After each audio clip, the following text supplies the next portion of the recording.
Assalamu alaikum students. How are you? This is Alizan from University of Education, Loimal Campus, Lahore. I'm here to teach you the subject research methodology in fine arts, and today is the fourth lecture of this subject, and our topic is Introduction to Thesis and its major components, and it is the second part of the above mentioned lecture. Like in the previous lecture, we discussed some of the important components of thesis and how to write a thesis. So आज के lecture में we'll discuss the further components of thesis so that we may be able to write a good piece of thesis for our research project. ठीक है? तो इसमें हम start करते हैं वहीं से जहाँ से हमने लास्ट टाइम जो है वो research methodology sorry thesis writing के हवाले से हमने अपना कुछ पॉइंट्स को डिस्कस किया था जिसमें हमने डिफरेंट थीसिस क्या होता है, प्रपोजल क्या होता है और प्रॉब्लम स्टेटमेंट क्या होती है, ये सारी चीज़ें डिस्कस की थी। अब हमने जब अपना रिसर्च वर्क स्टार्ट करना है तो उसके लिए हमने एक लिटरेचर भी लिखना होता है, एक डिटेल्ड रिव्यू लिखना होता है जिसको हम लिटरेचर रिव्यू कहते हैं। तो डिटेल्ड लिटरेचर रिव्यू कैसे लिखा जाता है और उसके अंदर क्या-क्या क्वालिटीज़ होनी चाहिए और वो किस वजह से लिखा जाता है वो अभी हम आज के लेक्चर में पढ़ेंगे। तो वैसे तो आप प्रीवियस कुछ लेक्चर्स में और एक पिछले सब्जेक्ट में भी हम लिटरेचर रिव्यू के बारे में पढ़ चुके हैं कि ये होता गया है कि आपके एग्जिस्टिंग जितना भी नॉलेज आपके पास अवेलेबल होता है, आपने उसको एक डिटेल्ड स्टडी करनी होती है, उसको हम लिटरेचर रिव्यू कहते हैं। और उस डिटेल्ड स्टडी को या जो आपने एक पूरे प्रोसेस में सीखा और जो उस डिटेल्ड स्टडी से आपने इंफॉर्मेशन हासिल की तो उस सारे को आप राइट डाउन करते हैं अपने रिसर्च प्रोजेक्ट की सपोर्ट के लिए, तो इसको हम कहते हैं कि राइटिंग अ लिटरेचर रिव्यू।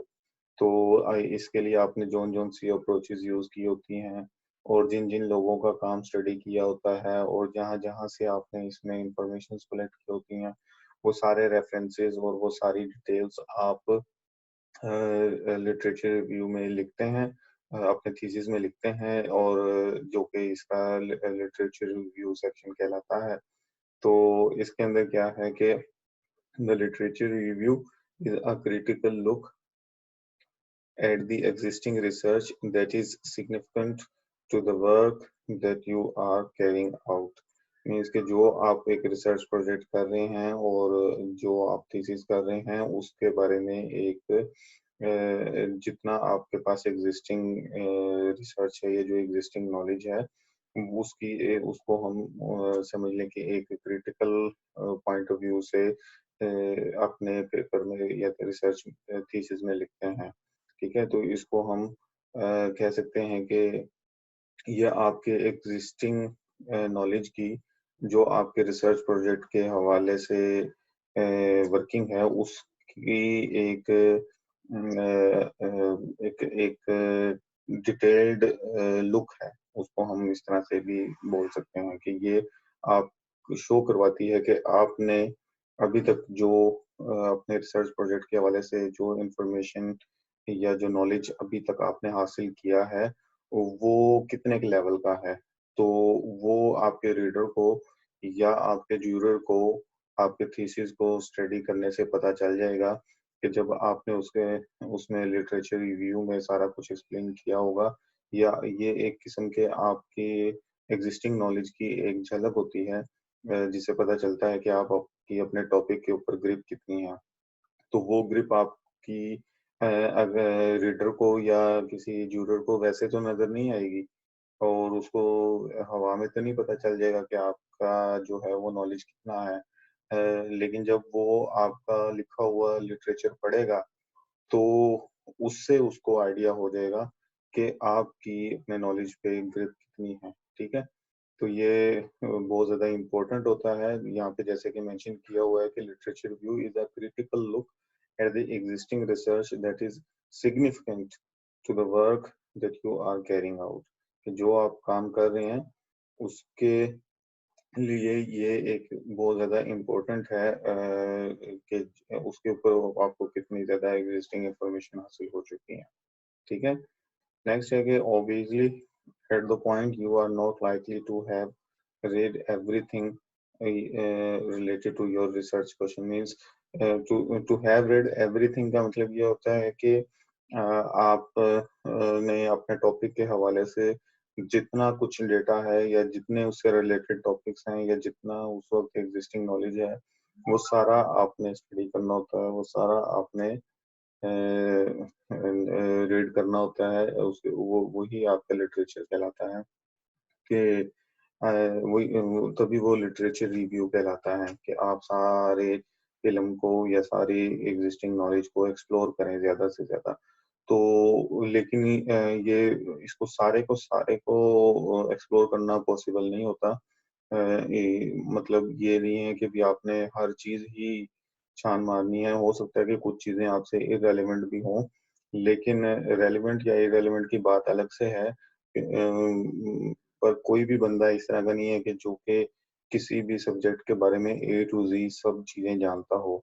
तो आपसे भी ये एक्सपेक्टेशन नहीं है कि आप जो हैं वो अपने टॉपिक के हवाले से सब कुछ आपको पता होना चाहिए या सब कुछ उससे रिलेटेड जो फील्ड्स हैं उन सब के बारे में आपने पढ़ना है।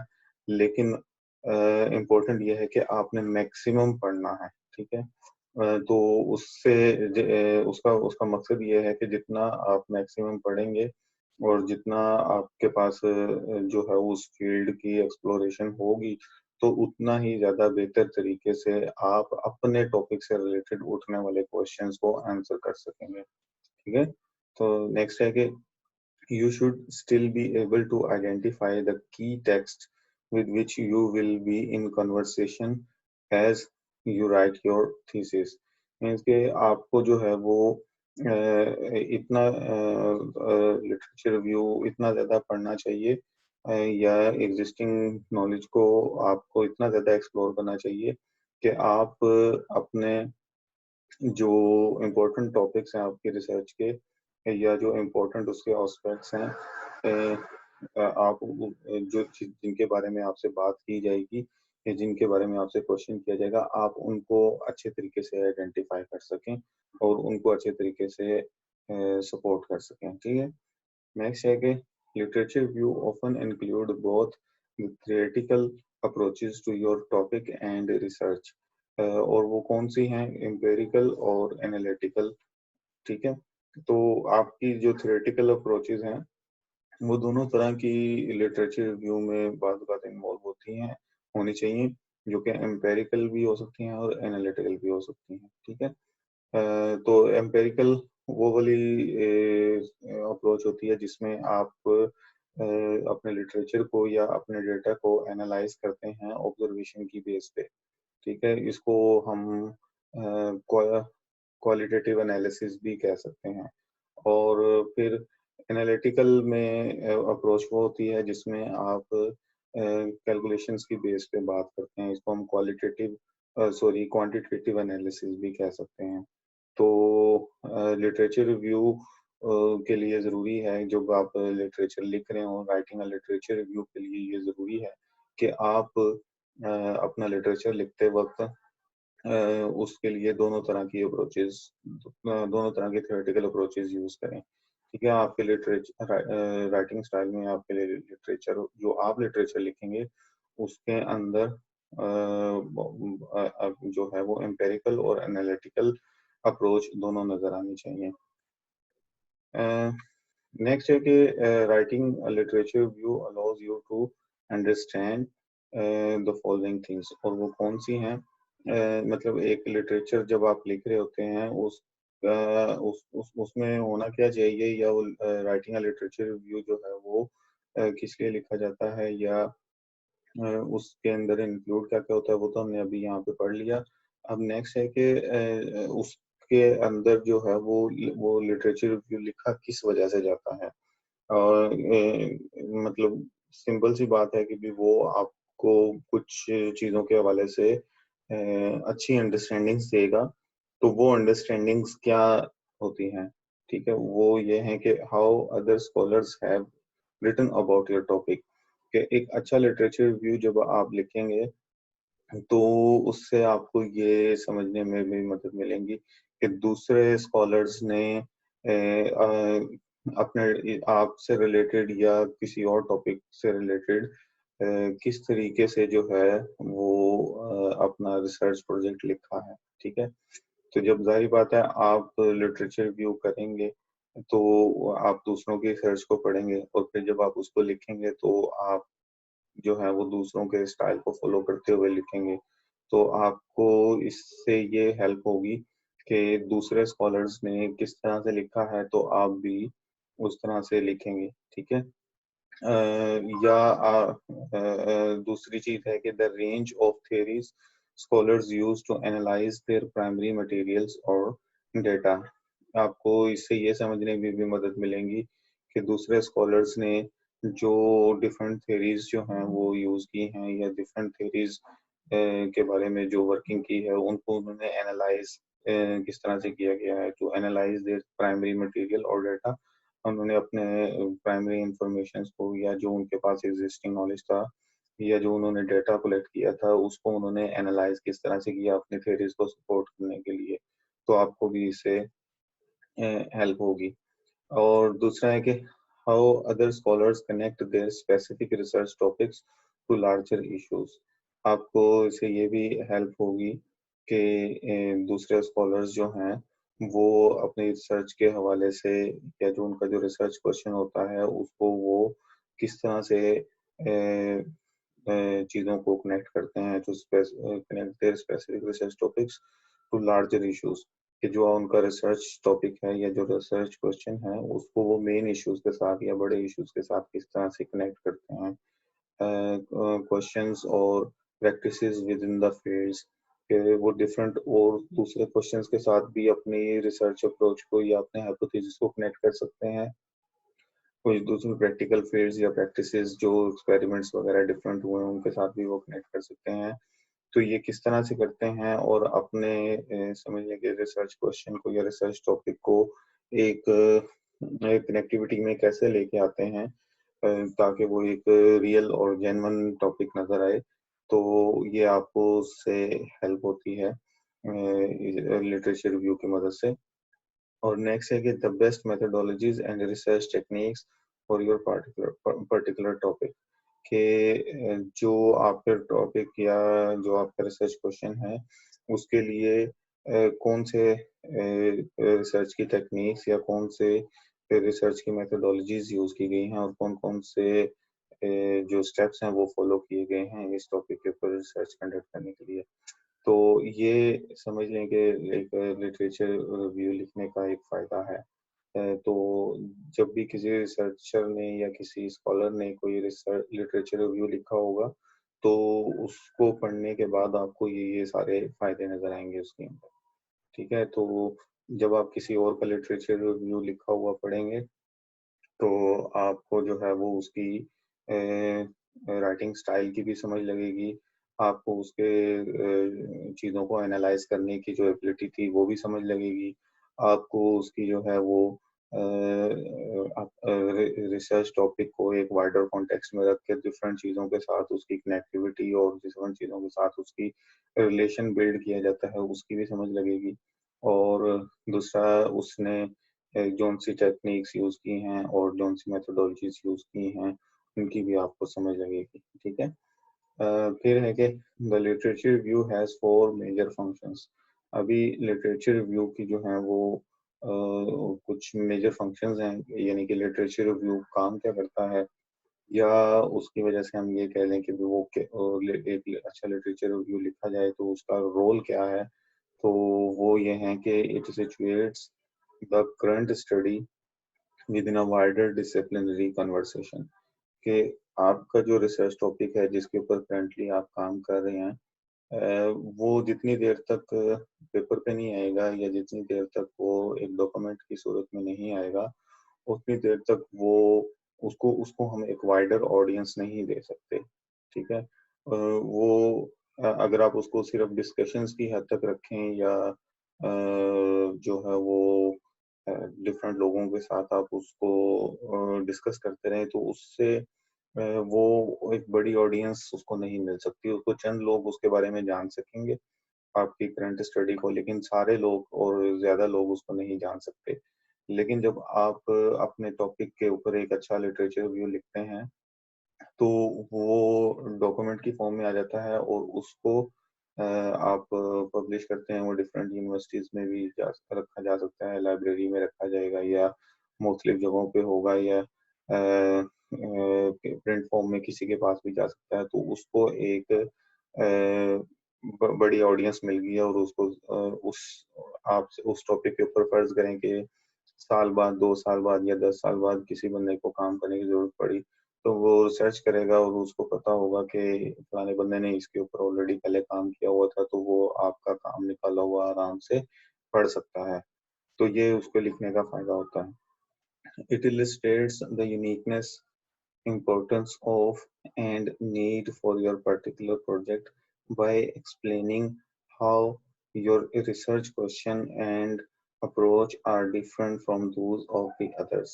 इसका सबसे बढ़कर फायदा ये होगा कि जब एक चीज रिटन फॉर्म में आ गई है तो उसकी जो है वो असल हालत या असल कंडीशन सब लोगों के सामने आ गई है और अब उससे रिलेटेड जो दूसरे स्कॉलर्स ने जो चीजें लिखी हुई हैं वो भी उनके सामने होंगी।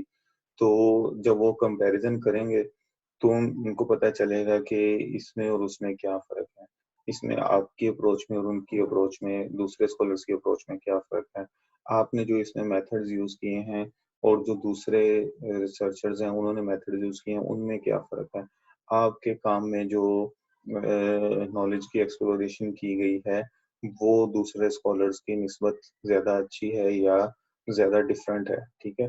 तो आपकी अप्रोच, आपकी मेंटल लेवल, आपकी रिसर्च की एबिलिटी, आपका जो है उसके ऊपर नॉलेज की ग्रिप, वो दूसरों से हर तरह से डिफरेंट नज़र आएगी। तो इससे पता चलेगा कि आपका रिसर्च टॉपिक एक यूनिक टॉपिक था और वो एक इम्पोर्टेंट टॉपिक था और वो एक नीड बेस्ड टॉपिक था कि वाक़ई ही उसकी ज़रूरत थी।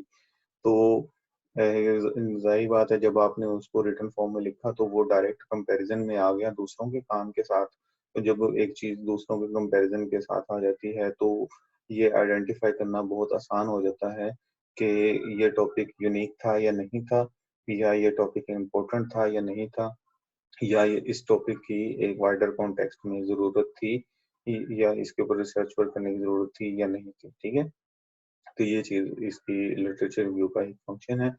फिर थर्ड है कि इट जस्टिफाइज मेथोडोलॉजिकल चॉइसेस, ठीक है? आपकी जो रिसर्च प्रोसेस है उसके लिए जो मेथोडोलॉजीज आपने यूज़ की हैं या जो डिफरेंट स्टेप्स यूज़ किए हैं वो जस्टिफाई हो जाते हैं क्योंकि आप उसको देख के आप लिटरेचर को पढ़ने के बाद हर एक को ये पता चल जाएगा कि आपने हर मेथड किस वजह से यूज़ किया और आपने ये वाला दूसरे स्कॉलर्स ने ये मेथड्स क्यों यूज़ किए थे और आपने उनसे हट के ये डिफरेंट मेथड्स क्यों यूज़ किए, ठीक है?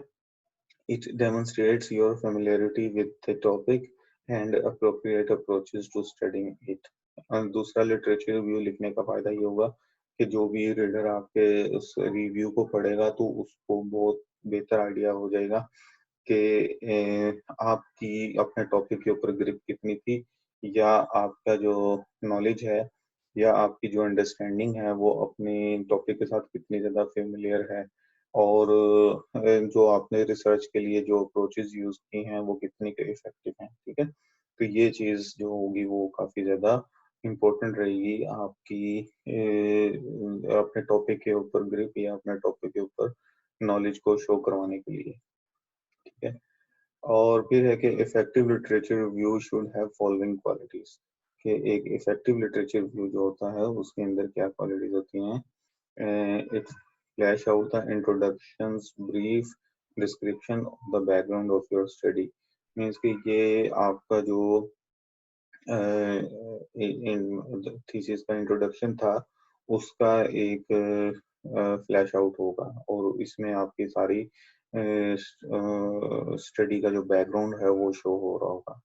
नेक्स्ट है कि critically assess important research trends और areas of interest relevant to your study. ठीक है, ये है कि critically assess important research trends और areas of interest relevant to your study, के आपका जो एक लिटरेचर व्यू होगा वो आपके स्टडी के जितने रेलिवेंट एरियाज हैं और स्टडी से रिलेटेड, आपके टॉपिक से रिलेटेड जो जितने रिसर्च ट्रेंड्स हैं वो इसकी मदद से एक्सेस किए जा सकते हैं। ठीक है, वो मतलब समझे जा सकते हैं या पता चल सकता है कि इसके अंदर आपकी रिसर्च कौन से रिसर्च ट्रेंड्स यूज किए हैं और आपकी स्टडी के रिलेटेड जितने डिफरेंट एरियाज थे वो इससे रेलिवेंट एरियाज थे वो कौन कौन से थे। ठीक है, फिर है कि identify potential gaps in knowledge, कि एक लिटरेचर व्यू जो लिखा जाता है तो वो ना सिर्फ आपकी, जैसा कि ऊपर बयान किया है कि इम्पोर्टेंट रिसर्च ट्रेंड्स और आपके एरियाज ऑफ इंटरेस्ट को जो आपकी स्टडी है उससे रिलेटेड सब लोग असेस कर सकते हैं, बल्कि इससे जो है वो एग्जिस्टिंग जो नॉलेज होता है जो आपसे पहले दूसरे लोगों ने उसके ऊपर काम किया था, उसके अंदर नॉलेज के या पोटेंशियल गैप्स या लिमिटेशंस या लैकिंग ऑफ नॉलेज जो है वो शो हो जाती है।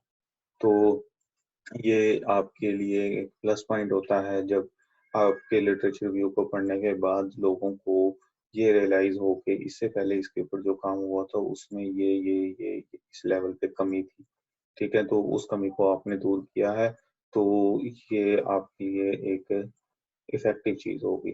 ठीक है, फिर लिटरेचर रिव्यू का दूसरी इफेक्टिव लिटरेचर रिव्यू की दूसरी क्वालिटी क्या होती है कि it establish a need for current और फ्यूचर रिसर्च प्रोजेक्ट्स, कि ये जो है वो लिटरेचर रिव्यू पढ़ने के बाद ये चीज़ रियलाइज होनी चाहिए रीडर को कि आपके जो करंट टॉपिक है या जो रिसर्च टॉपिक है उसकी नीड को ये शो करवाए और उसकी नीड को ये सपोर्ट करे कि वाकई ही इस रिसर्च टॉपिक पे काम करने की ज़रूरत थी और उससे रिलेटेड जो फ्यूचर रिसर्च प्रोजेक्ट्स हैं या उससे और जो डिफरेंट दूसरे टॉपिक्स रेज होंगे तो उनके ऊपर भी काम करने की फ्यूचर में ज़रूरत होगी।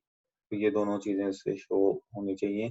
तो अगर इस तरह से है तो वो वाक़ई ही एक इफ़ेक्टिव लिटरेचर रिव्यू है कि जिसकी मदद से आपने ना सिर्फ़ अपने टॉपिक की ज़रूरत को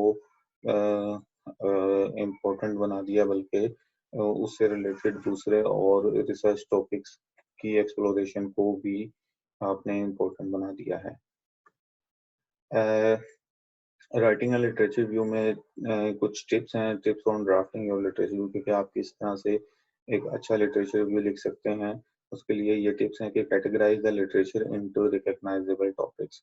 आप अपने पूरे लिटरेचर रिव्यू को या अपने पूरा एग्जिस्टिंग जो नॉलेज है उसको टॉपिक्स की बेस पे डिफरेंट कैटेगरीज में डिवाइड कर लें।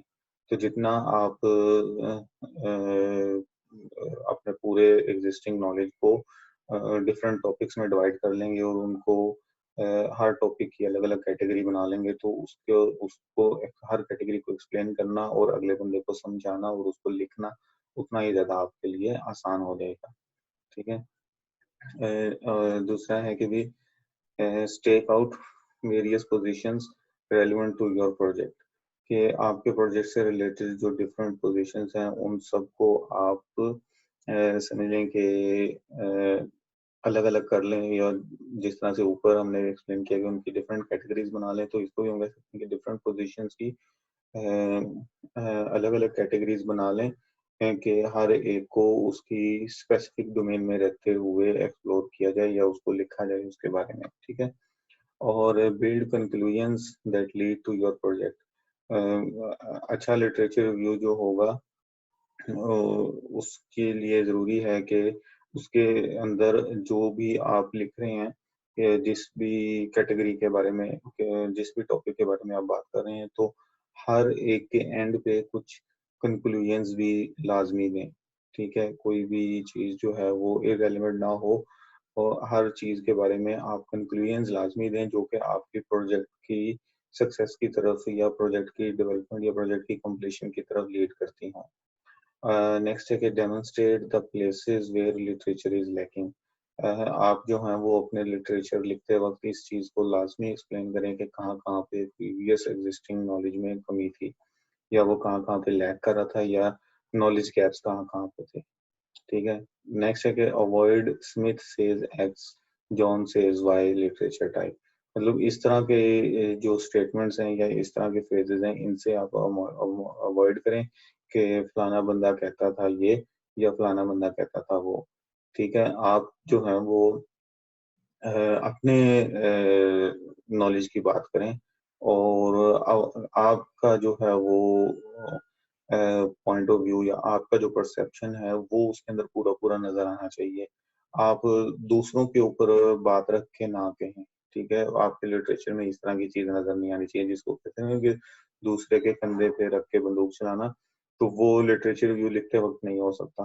आपने आपने वो ही बात लिखनी है जिसके ऊपर आप 100% श्योर हैं, ठीक है? तो आप इस तरह की बात, हाँ, किसी दूसरे का रेफ़रेंस देना वो एक और चीज़ है, ठीक है? लेकिन ये है कि भई लिटरेचर रिव्यू लिखते वक़्त इस तरह से नहीं हो सकता कि आप जो हैं वो अगर वो बात कल को गलत साबित हो जाती है या उसके अंदर जो है वो कोई ख़ास पहलू उसके अंदर से नहीं निकलता, तो आप उसके अंदर ये नहीं कह सकेंगे कि जी मैंने तो इस तरह से नहीं कहा था, ये उस बंदे ने कहा था तो इस वज़ह से ये उसकी बात गलत हुई है। नहीं, ये उसकी बात गलत नहीं हुई है, ये आप ही की बात गलत साबित होगी क्योंकि आपने उसके अंदर मेंशन किया। तो इसलिए ये मेंशन करना ही गलत है कि फलाने बंदा ये कहता है या फलाना बंदा वो कहता है। आपने अपना लिखना है कि आप क्या कहते हैं या आपका नॉलेज क्या कहता है, ठीक है? Avoid including all the studies on the subject. उसका ये कि भी सब्जेक्ट के ऊपर जितनी भी स्टडी है, वो लाज़मी नहीं है कि आप वो सारी उसके अंदर इंक्लूड कर दें। आपने सिर्फ रेलेवेंट और टू द पॉइंट वाली चीज़ें ऐड करनी हैं, जो कि आपके रिसर्च क्वेश्चन को टारगेट कर रही हों, ठीक है? तो जितनी उस टॉपिक से रिलेटेड जितनी इन्फॉर्मेशंस हैं, जिनका ताल्लुक आपकी रिसर्च क्वेश्चन से है ही नहीं, तो उसको या आपके हाइपोथेसिस से है ही नहीं, तो उसको आप इसके अंदर शामिल नहीं कर सकते। Stick to those pieces directly relevant to the subject. सिर्फ़ आप उन चीज़ों तक अपने आप को लिमिटाइज़ रखें, जो कि आपके सब्जेक्ट से डायरेक्टली रिलेटेड है, ठीक है? जैसे कि ऊपर हमने बात की कि बाकी तमाम चीज़ों को अवॉइड करें, और सिर्फ़ उन चीज़ों तक आप स्टिक रहें, जो कि आपके सब्जेक्ट से रिलेटेड हैं। Avoid polemics, praise and blame. मतलब कि इस तरह से आप जो हैं वो इन चीज़ों से भी करेंगे, किसी की तारीफ़ करना या किसी को ब्लेम करना या किसी के ऊपर जो है वो क्रिटिसाइज़ करना, इस तरह की चीज़ों से आप अवॉइड करें, ठीक है? अगर किसी बंदे ने जो किया है, जो रिसर्च की है या जो भी उसके अंदर मिस्टेक थी या जिस तरह के भी काम किया था, उसको मेंशन करना आपका काम नहीं है। आपका काम सिर्फ़ ये है कि आप अपना जो पॉइंट ऑफ व्यू है, जो आपका अपना रिसर्च के ऊपर नॉलेज है, उसको आप शेयर करें बस, ठीक है? और सिर्फ़ अपने रिसर्च टॉपिक को डिफेंड करने के लिए आप अपने जो सपोर्टिंग आर्गुमेंट्स हैं, उनको पेश करें, ठीक है? Your task is to justify your project, और यही आपका काम है कि आप अपने थीसिस को जस्टिफाई करें। दूसरों के काम में क्रिटिसाइज़ करना या ब्लेम करना या पॉलेमिक्स करना वो आपका काम नहीं है, ठीक है? ये है कि guidelines to write literature review. कुछ गाइडलाइंस हैं लिटरेचर रिव्यू लिखने के हवाले से कि उसमें या इसको हम ये भी कह सकते हैं कि ये वर्क एथिक्स हैं, तो इनको फॉलो करना ज़रूरी है। यहाँ पे है कि you are entering a scholarly conversation already in progress, therefore literature review should show that you have been listening in and that you have something valuable to say। यहाँ पे है कि आपको इस चीज़ का रियलाइज़ेशन होनी चाहिए कि आप एक पढ़ी लिखी कॉन्वर्सेशन में या एक स्कॉलरली कॉन्वर्सेशन में एंटर होने जा रहे हैं, जो कि ऐसे टॉपिक के ऊपर आप काम कर रहे हैं या बात कर रहे हैं जिसके ऊपर ऑलरेडी और भी बहुत से स्कॉलर्स ने या रिसर्चर्स ने काम किया है। So you are going to become the part of those scholars.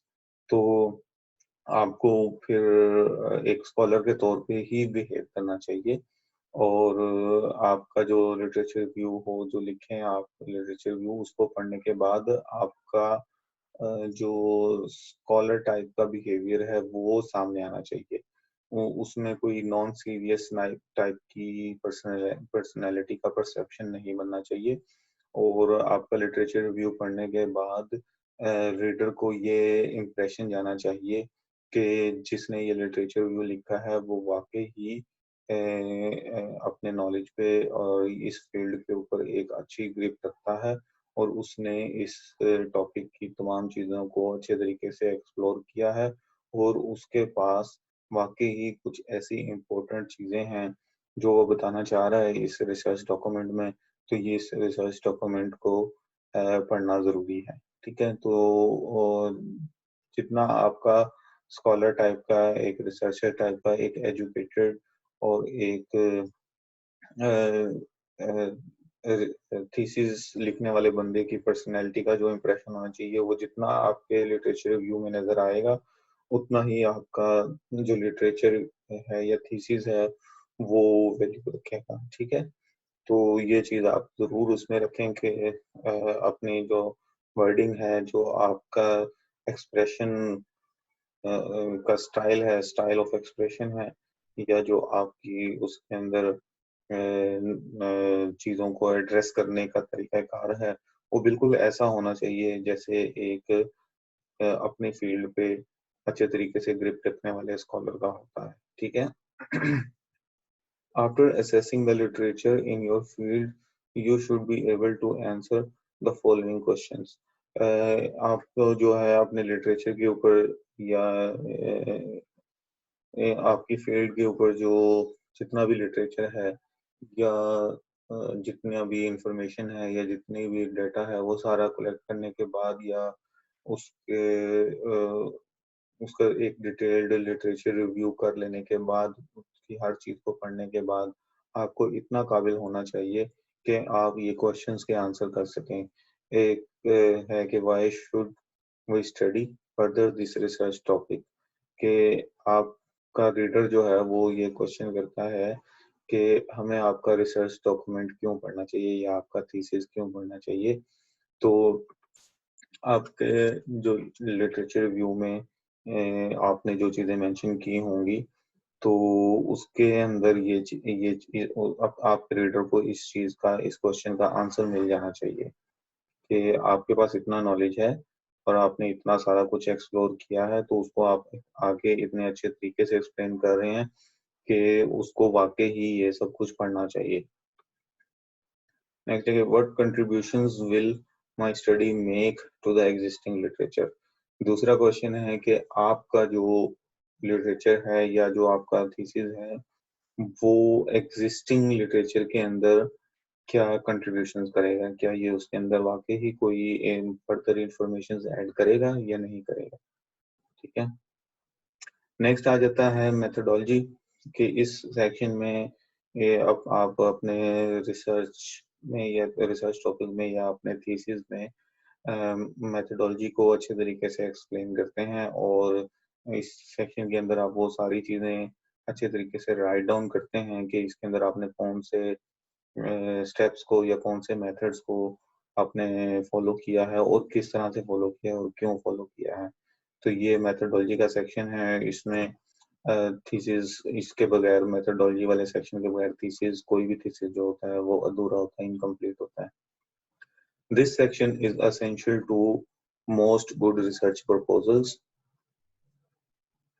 How you study a problem is often as important as the results you collect. कि इसमें मतलब ये नहीं है कि जिस तरह से आप प्रॉब्लम को स्टडी कर रहे हैं, किसी भी प्रॉब्लम को या किसी भी टॉपिक को एड्रेस कर रहे हैं, वो बहुत ज़्यादा इम्पोर्टेंट चीज़ है, लेकिन उसके लिए जो तरीक़ाकार आप अख्तियार कर रहे हैं, वो या जो मेथोडोलॉजी अडॉप्ट कर रहे हैं, वो भी उतनी ही ज़्यादा इम्पोर्टेंट है। और जो उसके लिए आप रिज़ल्ट्स कलेक्ट कर रहे हैं, उसके लिए जो अप्रोचेज़ आप यूज़ कर रहे हैं, वो सब कुछ उतना ही इम्पोर्टेंट है जितना कि आपका प्रॉब्लम की स्टडी जो है वो उतनी इम्पोर्टेंट है, ठीक है? तो this section includes a description of the general means through which the goals of the study will be achieved. कि इस सेक्शन में आप वो तमाम मीन्स या वो तमाम ज़राए को स्टडी करते हैं, जिनकी मदद से आप अपने स्टडी के या अपने रिसर्च वर्क के या अपना जो थीसिस लिखने के जो गोल्स हैं, वो आप करना चाहते हैं। तो उसके लिए उस उन गोल्स को अचीव करने के लिए वो जो मीन्स यूज़ किए जाते हैं, जो स्टेप्स यूज़ किए जाते हैं, वो मेथड्स हैं।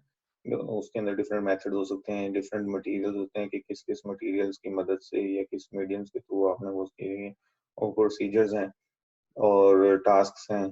मतलब कौन से वो काम हैं, एक्सपेरिमेंट्स हैं या कोई सर्वेज़ हैं या डिफरेंट लोगों के साथ इंटरव्यूज़ हैं या डिफरेंट लोगों के साथ कन्वर्सेशन है, ये सारे वो मेथड्स, मटेरियल्स, प्रोसीजर्स या टास्क होते हैं जिनकी मदद से आप अपने स्टडी के डिफरेंट स्पेसिफिक गोल्स को अचीव करना चाहते हैं। तो मेथोडोलॉजी वाले सेक्शन में हम इन सारे मीन्स को स्टडी करते हैं या लिखते हैं, राइट डाउन करते हैं।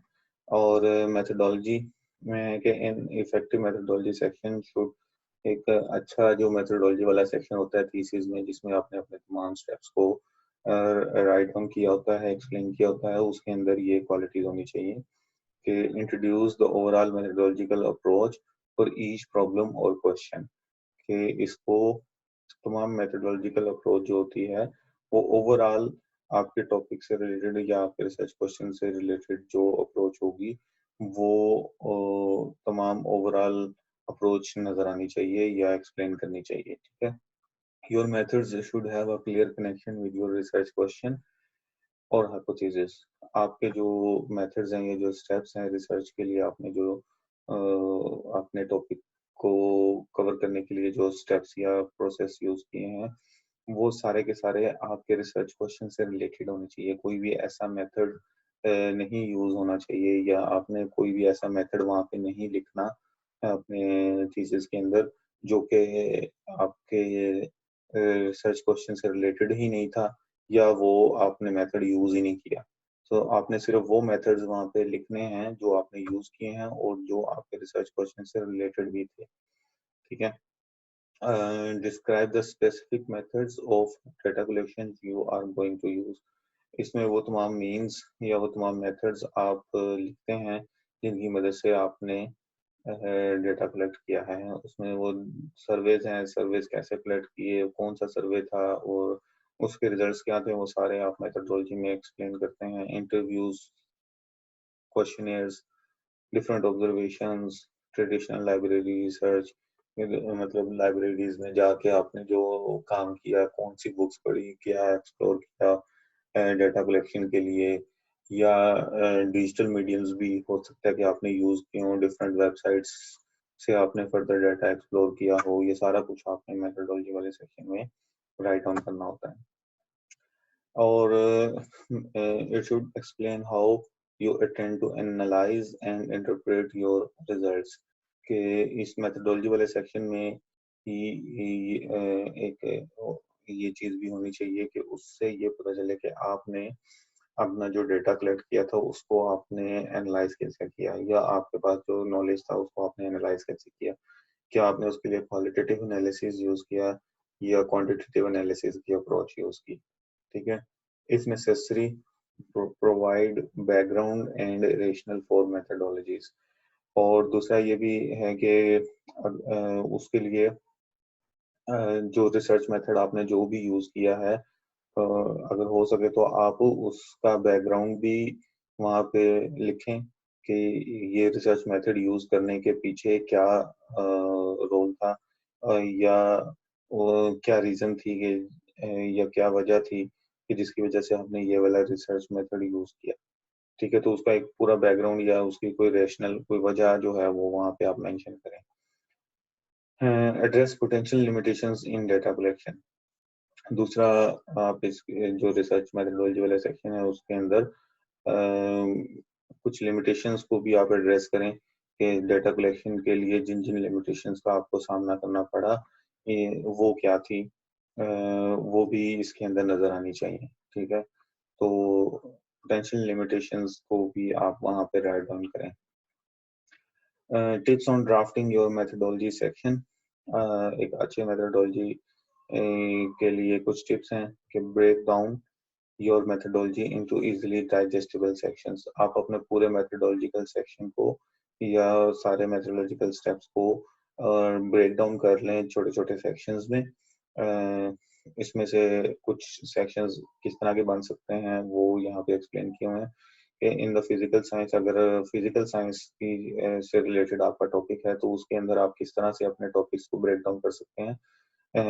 Subject wise, design wise, operators, instrumentation, process analysis, इस तरह से आप अपने रिसर्च प्रोसेस को की जो डिफरेंट मेथोडोलॉजीज हैं उनको स्टेप बाय स्टेप बयान कर सकते हैं कि सबसे पहला फिजिकल साइंस में, या अगर आप कोई प्रोडक्ट डिजाइनिंग से रिलेटेड काम करने जा रहे हैं तो उसमें जो मेथोडोलॉजी के सेक्शन है वो कैसे आप डिवाइड कर सकते हैं कि पहला सेक्शन होगा डिजाइन का, कि आपने डिजाइन के अंदर क्या किया और किस तरह से डिजाइनिंग स्टार्ट की, और उस चीज को डिजाइन करने के लिए फिर दूसरा सेक्शन आप ऑपरेटर्स का लगा सकते हैं कि ऑपरेटर्स कौन सा यूज किया, उसकी क्या क्वालिटीज थी, इंस्ट्रूमेंट्स कौन से यूज किए। एक सेक्शन इंस्ट्रूमेंट्स का हो सकता है, प्रोसेस का हो सकता है कि इसके लिए आपने प्रोसेस कौन सा फॉलो किया, फिर एनालिसिस आपने कैसे किया, या और भी कुछ सेक्शन उसके अंदर इंक्लूड हो सकते हैं कि अगर उसके अंदर सर्वे करना था तो सर्वे कैसे किया, तो ये चीजें थी।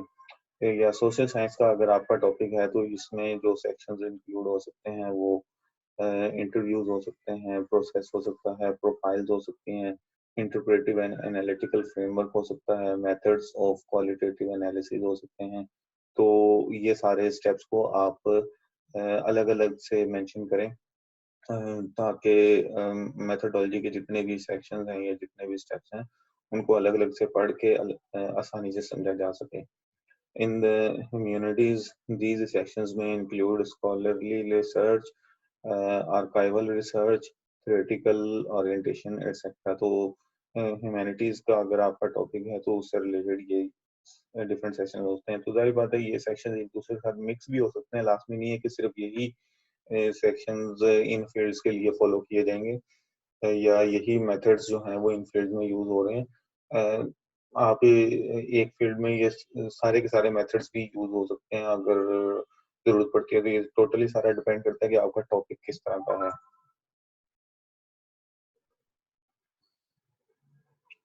नेक्स्ट आपके पास है remember that your methods section में आल्सो रिक्वायर सपोर्टिंग लिटरेचर। ठीक है, इसमें ये है कि आप का जो मेथड्स आपने यूज किया है, तो अगर आप उसके साथ ये चीज भी राइट डाउन कर दें कि इसको यूज किस वजह से किया है, या उसका मेथड की इम्पोर्टेंस क्या है, या वो कहाँ कहाँ पे ऑलरेडी यूज हुआ है, और कौन कौन से स्कॉलर्स ने या रिसर्चर्स ने ये मेथड यूज किया, तो उसका टोटल समझ लें कि एक लिटरेचर जो है वो उस मेथड के साथ लिख दिया जाए तो ज्यादा बेहतर होगा।